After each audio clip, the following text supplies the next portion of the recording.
El brote de antivirus nos ha recordado lo que es una crisis sanitaria y lo vulnerables que podemos llegar a ser. Esta semana la Unión Europea ha acordado un texto que sentará las bases de la futura ley de medicamentos críticos. Para poder saber en qué consiste esta ley y lo importante que puede llegar a ser, hoy nos acompaña Elena Casaus, es secretaria general de la Asociación Española del Medicamento Genérico. Gracias por estar aquí con nosotros, Elena. Muchas gracias por la invitación.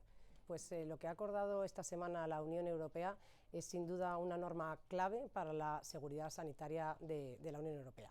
¿De dónde nace esta idea? Esta idea nace del hecho de que existen medicamentos que son esenciales para los sistemas sanitarios y sin los cuales pues se podría producir una situación de crisis. Estamos hablando de medicamentos analgésicos, estamos hablando de medicamentos antibióticos, medicamentos para el cáncer, vacunas, insulinas, y de las cuales el 90% son medicamentos genéricos. Entonces, ¿por qué surge la necesidad de esta norma?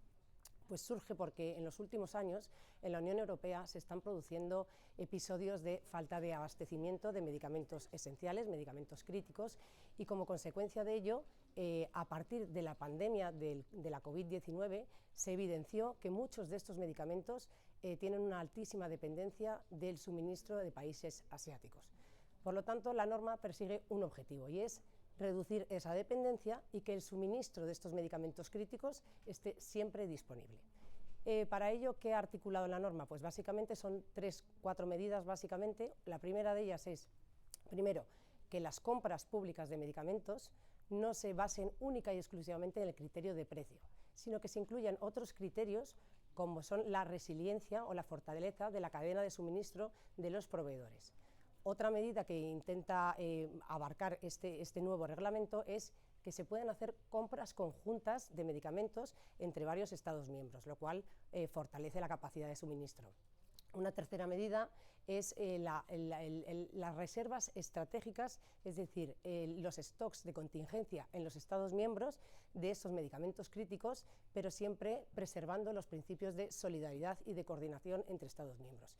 Y por último, lo que pretende la norma es fortalecer la producción europea de medicamentos críticos y también de sus principios activos. Es decir, Elena, eso sería como que fuese Europa autosuficiente, que no dependiera de países externos. Comentabas los grandes laboratorios asiáticos, que son los principales proveedores de Europa, y entiendo que también esta ley será importante en contextos geopolíticos como el de ahora, no solo en casos de pandemia, sino también en casos como ahora con la guerra de Oriente Próximo, con el estrecho de Hormuz cerrado, ¿no? Exacto, lo que se pretende realmente es alcanzar un equilibrio, es decir, no que el 100% de la producción sea europea, sin embargo que haya un equilibrio que permita que el suministro de estos medicamentos críticos siempre esté disponible a pesar de que haya un contexto geopolítico adverso o una crisis sanitaria como la COVID.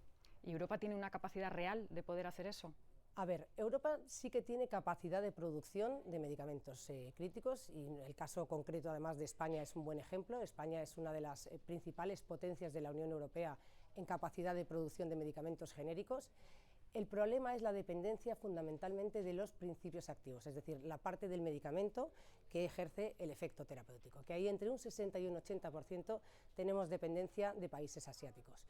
Pero no porque en Europa no haya una capacidad de producción de estos principios activos, sino esto es un tema más bien de costes. Producir en Asia es mucho más barato que producir en Europa, esto es una realidad.